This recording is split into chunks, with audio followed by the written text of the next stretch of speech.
আসসালামু আলাইকুম রহমতুল্লাহি ওবারাকাতুহ।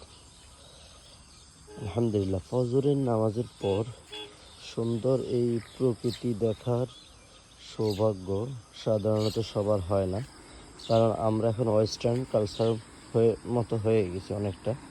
পশ্চিমাদের মতো আমাদের এখন ফজরের নামাজের পরে মা বোনদের কোরআন শোনা যায় না, ফজরের পরে বাচ্চাদের কিচিরমিচির শোনা যায় না।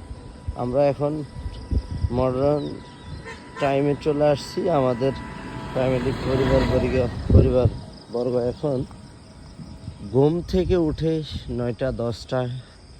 আমাদের আসলে টাইম এমনভাবে শিডিউল করা যেটা ইসলামের সাথে সাংঘর্ষিক। তো আল্লাহ তাআলা আমাদের সবাইকে 5 ওয়াক্ত নামাজ টাইম মতো পড়ার তৌফিক দান করুক। বিশেষ করে সকালে যে এই যে সৌন্দর্যটা, সকালবেলার হাওয়া শরীরের জন্য অনেক বেশি উপকার।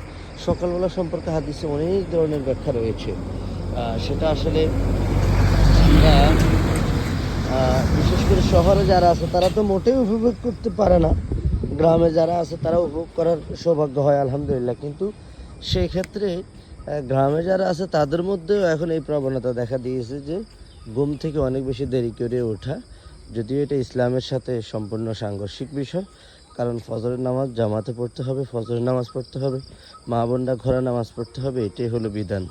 কিন্তু এই জায়গা থেকে আমরা অনেক বেশি দূরে সরে গেছি। আল্লাহ তাআলা আমাদের সবাইকে তৌফিক দান করুক। আসসালামু আলাইকুম।